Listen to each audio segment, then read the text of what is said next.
This is Inside Indiana Business Radio for the afternoon of Tuesday, October 17th, 2023. I'm Kate Sharon. 3 out of 4 patients who need emergency CPR in the hospital die, despite being surrounded by medical staff and equipment, says Dr. Jonathan Merrill. The entrepreneur, physician, and engineer believes it's, quote, a failure of the equipment we're using, and developed a bag valve mask that better regulates chest pressure with the air given using 2 dials. During our study with the Butterfly BVM, the average breath was perfectly right within the range of what would be safe for a patient. EMS World Magazine recently named the Butterfly BVM as a finalist for its 2023 Innovation Awards, which recognize new products that have the, quote, potential to transform EMS care. Merrill said the second dial is a game changer that sets peak pressure, giving the user 7 options and a maximum pressure. If a traditional BVM is squeezed too aggressively, a lifesaver can send a spike of pressure that injures the patient's lungs.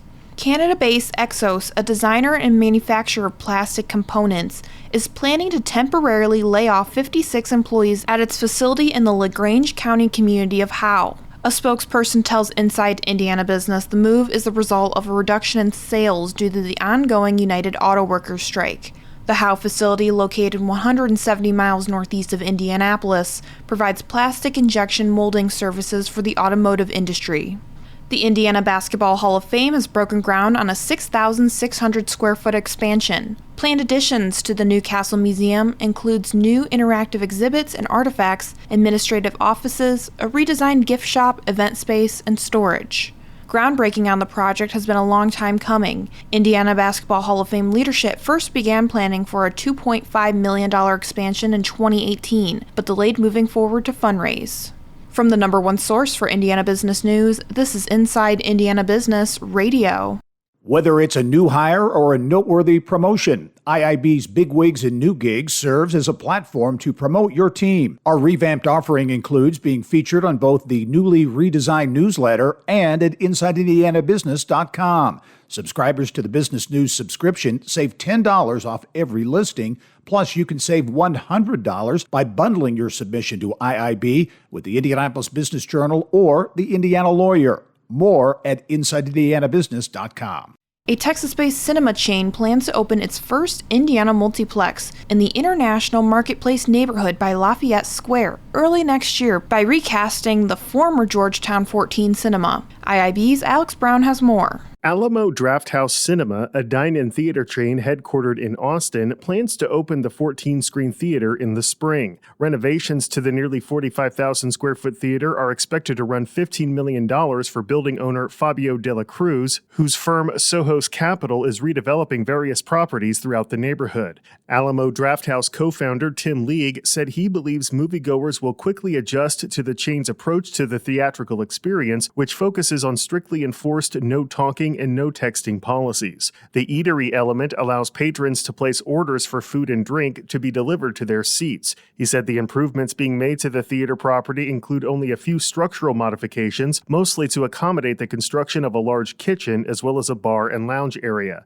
The total occupancy limit for the theater is expected to be about 1,300 people. Sohos Capital is in the process of renovating Lafayette Square Mall into a mixed-use development to be known as Window to the World.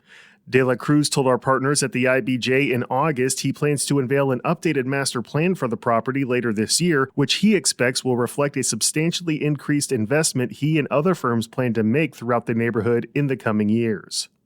Alex Brown, Inside Indiana Business Radio.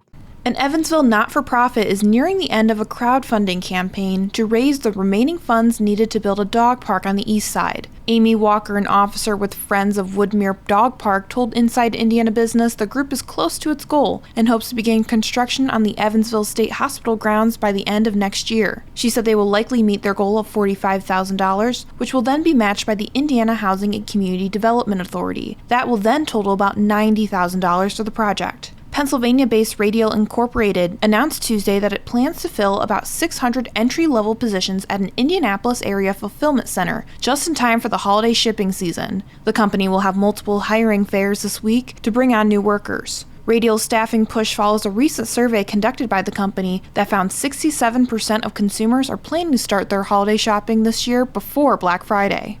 8 Indiana facilities are being recognized in Newsweek's annual ranking of America's Best Addiction Treatment Centers. Community Fairbanks Recovery Center in Indianapolis, Indiana Center for Recovery LLC in Bloomington, and Wooded Glen Recovery Center in Henryville were included. See the other providers who made it at InsideIndianaBusiness.com. Jet engine maker Rolls-Royce said Tuesday it's cutting up to 2,500 jobs globally as part of a corporate overhaul that its new CEO is carrying out. Rolls-Royce did not disclose where the jobs will be cut, but around half of its 42,000-person workforce is based in the United Kingdom. The company is the third largest manufacturer in the Indianapolis area with 4,000 local employees. A spokesperson for Rolls-Royce North America declined to say whether any Indy employees would be affected by the cuts. University of Southern Indiana President Ron Rochon is this week's guest on the Business and Beyond podcast with Gary Dick, presented by PNC, a weekly conversation with high-profile Hoosiers in business, sports, and entertainment, and beyond. Available now from your favorite podcast provider. I'm Kate Sharon for Inside Indiana Business, Radio on Demand.